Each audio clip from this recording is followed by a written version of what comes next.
Hello, good morning viewers. Welcome to back my YouTube channel. आप सब कैसे हो? उम्मीद करती हूँ आप सब बहुत अच्छे होंगे और हमेशा ही ऐसे खुश रहिए। आज मैं लेकर आई हूँ फिर से एक कमाल की वीडियो जो आपके बहुत सारे पैसों की बचत करेगी। सबसे अच्छी बात यह है, इस वीडियो को देखने में आपका 1 रुपया भी खर्च नहीं होगा और यह टिप आपकी लाइफ में बहुत ज्यादा काम आएगी। तो प्लीज वीडियो को एंड तक वॉच कीजिएगा। देखिए, हमारे घर में ना जब बाहर से खाना आता है तो उसमें रुमाली रोटी भी आती है। ये बहुत ज्यादा पतली होती है, जैसे मैं आपको दिखा रही हूँ। ये दिन के टाइम हमारे यहाँ आई थी, अभी शाम का टाइम हो गया, लगभग 3 से 4 घंटे। पर ये जो रोटी है ना, ये गर्म नहीं है, ऊपर से ये नरम भी नहीं है। इतनी ज्यादा कड़क हो चुकी है कि आप खाने की इच्छा तो नहीं हो रही है, और इसे गर्म करने जाते हैं तो ये बहुत ज्यादा ड्राई हो जाएगी, यानी बहुत ज्यादा ये सूख जाएगी। तो इस तरह की रोटी का हम क्या इस्तेमाल करें? एक बहुत छोटा सा यूज मैं आपको बता रही हूँ। आप इसे करोगे ना, यकीन मानिए आप कभी भी रुमाली रोटी को नहीं फेंकोगे, स्पेशल और बचा के रखोगे। आपने कढ़ाई लेनी है, थोड़ा सा ऑयल लेना है, जैसे मैं आपको दिखा रही हूँ। ये देखिए, अब ये जो रुमाली रोटी है ना, ये हमें लेना है और इस तरीके से फोल्ड करना है, जैसे मैंने अभी आपको दिखाया था। आपने सीजर लेना है या चाकू की मदद लेना है और इस तरीके से पतले पतले स्लाइड जैसे आपने इसे कट करना है, जैसे मैं आपको दिखा रही हूँ। ये देखिए, जितना हो सके पतले से पतले आप कट कीजिएगा। इसको आपने तेल में डीप फ्राई करना है। मैं थोड़ा सा कम तेल ली हूं, आप चाहे तो ज्यादा ऑयल ले सकते हैं। अब आप देखोगे कि ये बहुत अच्छे से कुरकुरी हो जाएगी, इतनी कुरकुरी हो जाएगी जैसे हमारे आलू की चिप्स होती हैं। तो कभी भी आपने रुमाली रोटी को नहीं फेंकना है, इस तरीके से इस्तेमाल करना है। बहुत कम सेकंड्स का टाइम लगेगा और बहुत अच्छे से कुरकुरी हो जाएगी। अगर आपको बिल्कुल भी ऑयल पसंद नहीं है, आप ऑयल खाना नहीं पसंद करते हैं, तो एयर फ्रायर में भी इसको आप इस तरीके से पका सकते हैं, या आप माइक्रो ओवन में भी इसे थोड़ी देर के लिए बेक कर सकते हैं। इसके ऊपर थोड़ा सा जीरावन पाउडर, थोड़ा सा गरम मसाला, थोड़ा सा आमचूर पाउडर, काला नमक स्प्रेड करके खाइएगा। आपको ये बहुत ज्यादा पसंद आएगा। मेरे बच्चों को ये बहुत ज्यादा पसंद है, तो मैं स्पेशली रुमाली रोटी को बचा के रखती हूँ और इस तरीके से फ्राई करके बच्चों को देती हूँ। बच्चे बहुत चाव से खाते हैं। आप चाहे तो किसी सॉस वगैरह के साथ भी इसे खा सकते हैं, इसका स्वाद भी काफी अच्छा होता है ना। ये कमाल का आइडिया, उम्मीद करती हूँ आपको पसंद आया होगा और नेक्स्ट टाइम आप कभी भी रुमाली रोटी को नहीं फेंकेंगे, स्पेशल और बचा के रखेंगे। चलिए देख लेते हैं और काम की यूजफुल टिप्स। उसमें से एक ये फली वाली सब्जी है। आपके यहाँ क्या कहते हैं कमेंट जरूर कीजिएगा। हम इसे खाना भी पसंद करते हैं, पर आप जानते हो कि इसे पकाने में हमारी जो गैस है वो बहुत ज्यादा लगती है। कैसे? देखिए, बहुत सारे लोग अलग अलग तरीके से बनाते हैं। कुछ लोग इसे बॉईल करते हैं, कुछ लोग इसे डायरेक्ट ही कढ़ाई में पकाते हैं। मैं इसे बनाने का एक बहुत आसान सा तरीका बता रही हूँ। आपका बिल्कुल भी गैस खर्च नहीं होगा। खाना बनाने का जो टाइम है वो 3 से 4 मिनट में आपकी जो सब्जी है बनके रेडी हो जाएगी। तो पहले तो आपने सब्जी को अच्छे से साफ कर लेना है, इस तरीके से कट कर लेना है। कोशिश कीजिएगा जितना हो सके छोटा से छोटा कट लगाने की कोशिश कीजिएगा। बड़ा भी करते हो तो कोई दिक्कत नहीं है। मैंने इसे अच्छे से कट कर लिया है। इसके बाद मैं बताती हूँ क्या करना है। आप कढ़ाई में मसाला बनाइए या इस तरीके से कुकर में मसाला बनाइए। आपने मसाला बना के रेडी कर लेना है। तो मैंने पहले इसे कढ़ाई में बनाया था, फिर कुकर में ट्रांसफर किया है। थोड़ा सा ये और कच्चा था तो मैंने अच्छे से पकाया है। इसके बाद में ये जो फली वाली सब्जियां होती है, ये आपने इसके अंदर डालनी है। कुकर में जो खाने बनाने का टाइम है वो आधे से भी कम हो जाता है, जैसे कि हम आलू और चावल को पकाते हैं। आप खुले बर्तन में पका के देखिएगा कितना ज्यादा टाइम लगता है, कितनी ज्यादा हमारी गैस की खपत होती है। पर यही हरी सब्जी जो कि स्पेशल इस तरह की होती है, मूली के पत्ते हुए या इस तरह की जो भी सब्जियां जिन्हें गैस बहुत ज्यादा लगती है बनने में, स्पेशल ये फली हुई, रामफली हुई, इनको बहुत ज्यादा टाइम लगता है। तो इन सब्जियों को आप कुकर में बनाएं, बहुत कम टाइम लगेगा। गैस बचाने का सबसे आसान तरीका है। सब्जियां भी कम टाइम में बन जाती है, 2 सीटी में आपकी सब्जी बन जाएगी। मुझे ये ट्रिक बहुत ज्यादा पसंद आती है। मैं कभी भी खुली कढ़ाई में इस तरह की सब्जियों को नहीं बनाती हूँ। आपको भी गैस की बचत करनी है तो इन टिप को जरूर अपनाएं। हमारे यहाँ भी मेथी लगाई हुई है और मेरे बच्चों का जब मन करता है तब वो मुझसे मेथी पराठे बनवाते हैं। दिक्कत ये है कि मेथी पराठे बनाने के लिए हमें पहले मेथी को आटे में लगाना होता है, उसके बाद में हमें पराठा बनाना होता है। पर हमारे जो बच्चे हैं ना, वो कभी कभी हमें एकाएक ही बोल देते हैं कि मम्मी अभी ही पराठा खाना है, तो कैसे बनाए? मैं मेथी का पराठा या कोई सा भी ऐसा पराठा जिसको आपको इंस्टेंट बनाना है, उसे बनाने का बहुत सिंपल सा तरीका मैं आपको बताऊंगी। आप वीडियो में कंटिन्यू बने रहिएगा, बहुत ज्यादा ये टिप पसंद आने वाली। तो यहाँ पर 2 तरीके की मैं आपको पेड़े दिखा रही हूँ। एक पेड़े में आप देख सकते हो पहले से मेथी डाली हुई है, ये देखिए। इस तरीके से भी हम आटा लगाते हैं और मेथी के पराठे बनाते हैं। दूसरा आप देख सकते हो ये सिंपल सा पेड़ा है जो कि नॉर्मल हम आटा लगाते हैं। ये जो सिंपल सा आटा लगाया हुआ है, ये जो पेड़ा रखा हुआ है मैं आपको दिखा रही हूँ, इससे मैं आपको मेथी का पराठा बनाने बताऊंगी। तो पहले तो हम सूखा परथल लेंगे, थोड़ा सा इसको फ्लेट कर लेंगे हाथों से। इसके बाद में जैसी हमारी रोटी बनती है ना, वैसे हमें इसे रोटी बनाना है। या आप रोटी बनाते बनाते हुए भी एकदम अगर बच्चा आपसे कह देता है या घर के बड़े ही कह देते हैं कि पराठा बनाइए, तब भी आप इस टिप को बराबर यूज कर सकते हैं। बहुत आसान सा ये हैक है। ध्यान से देखिएगा मेरे हाथों को। मैंने रोटी को अच्छे से यहाँ पे फैला लिया है। इतनी बड़ी हमारी रोटी की साइज होती है। इंस्टेंट अगर आपको कोई बोलता है तब भी आप बना सकते हो। थोड़ा सा ऑयल लेना है, थोड़े से मसाले डालना है अगर आपको पसंद है। जैसे मैंने थोड़ा सा यहाँ गरम मसाला लिया है, लाल मिर्ची ली है, थोड़ा सा मैंने यहाँ पे जीरावन पाउडर लिया है और अच्छे से इसको, ये जो हमने रोटी बनाई है इसके ऊपर फैला देना है, जैसे मैं आपको दिखा रही हूँ। ये देखिए, आप जो भी स्टफिंग आपने इसके अंदर डालनी है वो स्टफिंग आप इसके ऊपर डालिएगा, जैसे मैं आपको दिखा रही हूँ। अगर आप आलू का पराठा बना रहे हो तब भी, बथुआ का बना रहे हो, मेथी का बना रहे हो, या जो भी हरी साग है उसका बना रहे हो, आपने ऊपर इस तरीके से डाल देना है। बीच में रोटी के कट लगाना है, जैसे मैं आपको दिखा रही हूँ। अच्छे से फैला दीजिएगा मेथी को। अब यहाँ पर इसको मोड़ने का तरीका देखिएगा। जिस तरीके से हम समोसा बनाते हैं ना, वैसे हमने गोल गोल गोल गोल इसे मोड़ते जाना है। ये देखिए, आप मेरी वीडियोस देखते हैं तो आपने देखा होगा, मैं लच्छा पराठा बनाने का भी यही तरीका आपको बताई हूँ। बस आपने इसे थोड़ा सा बदलते हुए मेथी का पराठा बनाना है। हमारा समोसा बन गया है। अब मेरे हाथों को ध्यान से देखिएगा। आपने यहां से ऊपर से हल्का सा इसे दबाना है, जैसे मैं आपको दिखा रही हूँ। ये देखिए, कॉर्नर को पकड़ के रखिएगा, नहीं तो ये अंदर की तरफ चला जाता है। इसके बाद में हल्के से इसे दबाइएगा, जैसे मैं आपको दिखा रही हूँ। ये देखिए, वापिस से हमें इसे पेड़ा बनाना है। जितनी भी स्टफिंग आपने इसके अंदर डाली है वो अंदर रोटी के जा चुकी है, क्योंकि हमने इसे गोल गोल घुमाया था, तो कुछ भी स्टफिंग बाहर नहीं आएगी। यही टिप, या आप कह सकते हैं इसी तरीके से आप सारे पराठे बना सकते हो। सूखा बर्तन लीजिएगा, हल्का सा इसके ऊपर लगाइएगा, हल्का सा फिर से आपने फ्लैट करना है, जैसे मैं आपको दिखा रही हूँ। थोड़ा सा हाथों पे अगर आप फ्लैट करते हो तो इसके दो फायदे हैं। एक तो स्टफिंग नहीं निकलती है सूखा बर्तन लगाने से, जो स्टफिंग है वो बाहर भी नहीं आती, और आपको जो पराठा है वो बहुत जल्दी बन जाता है।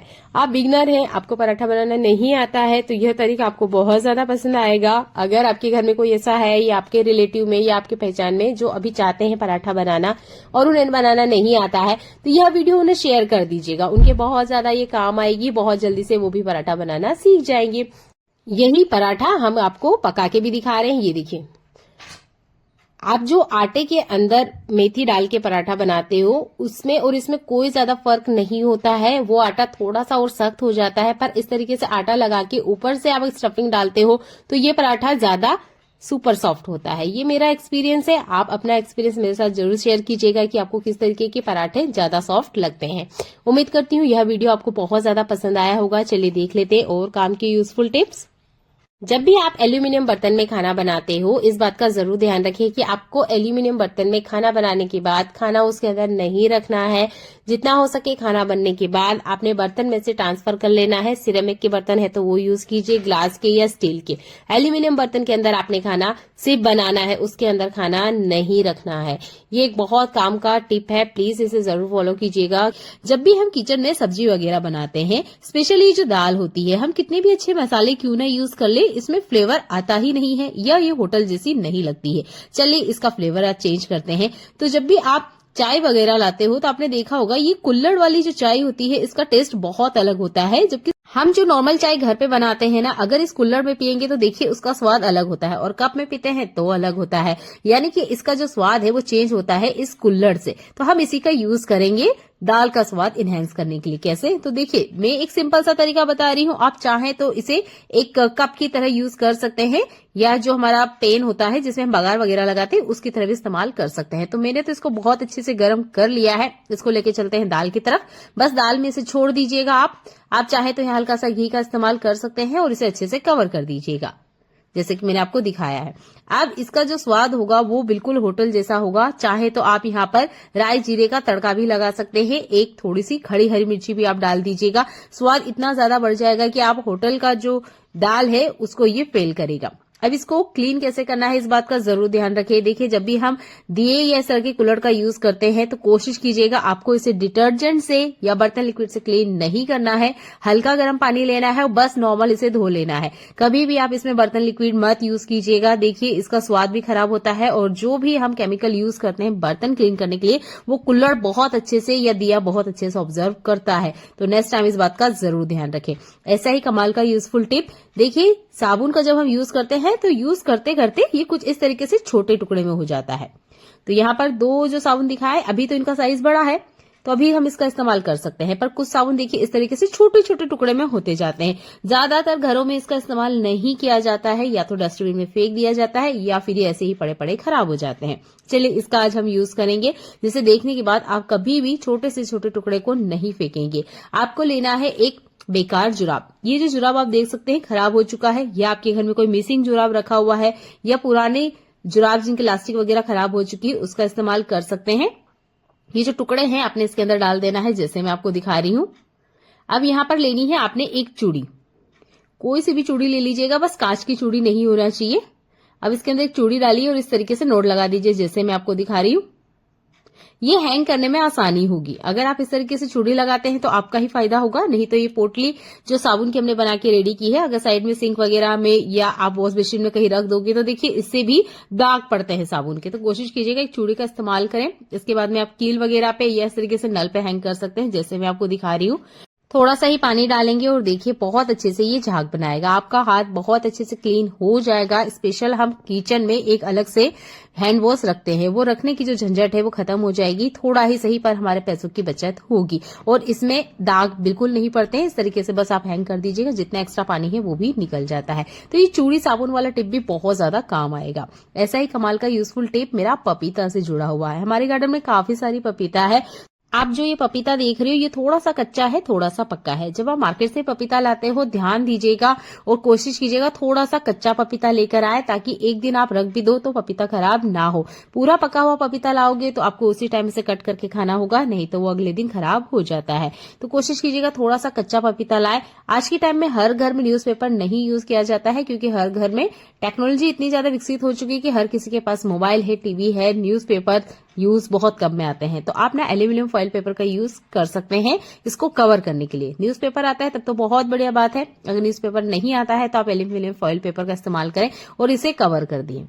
अब आप किसी गर्म जगह पे इसे रखें या ना रखें कोई फर्क नहीं पड़ता है। ऐसे ही अगर आप किचन काउंटर पे इसे छोड़ दोगे तब भी अगले दिन अच्छे से पक जाएगी। तो एल्यूमिनियम फॉइल पेपर का भी आप इस्तेमाल कर सकते हो पपीता या जो कच्चा केला होता है उसको पकाने के लिए।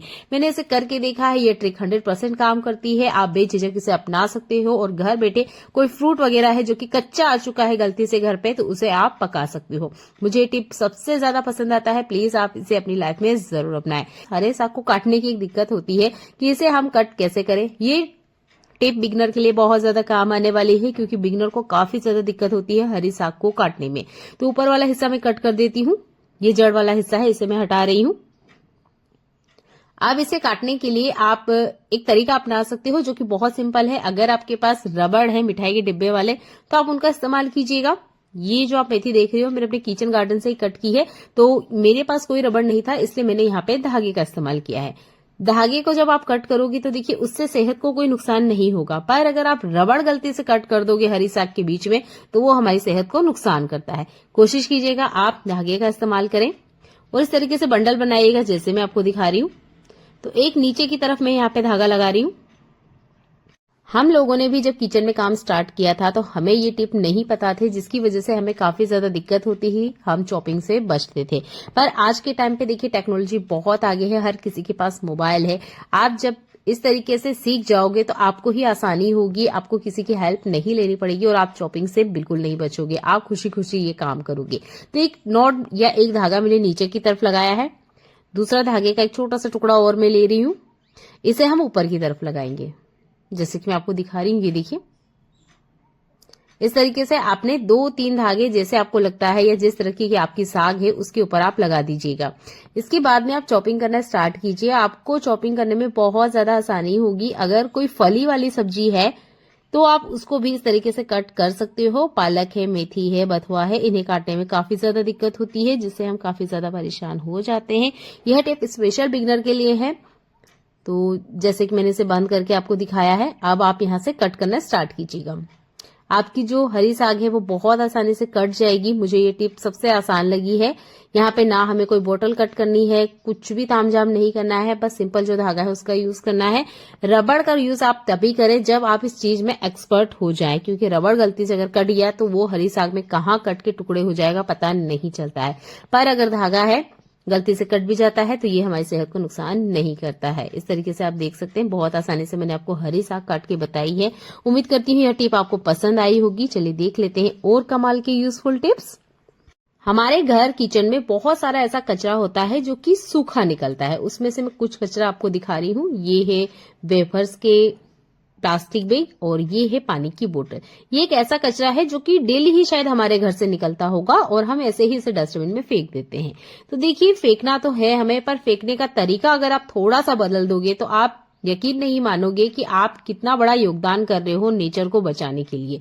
कैसे? तो देखिए, जो भी प्लास्टिक का सूखा कचरा है, कोशिश कीजिएगा ये जो बोतल है इसके अंदर आप डाल दें। जैसे मैं आपको दिखा रही हूँ, ये देखिए, ये बोतल लगभग भरने में 1 हफ्ते का टाइम ले लेती है। अगर आपकी बड़ी फैमिली है तो 2 से 3 दिन के अंदर इस तरह की बोतल भर जाएगी।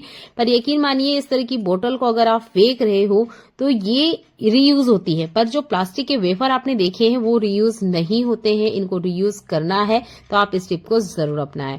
यहाँ पर लिया है मैंने एक नाइफ और आप देख सकते हैं एक पेपर रोल। आपने इसके ऊपर इस तरीके से लगा देना है और आप यहाँ पर एक मोबाइल होल्डर की तरह इसे देख सकते हो।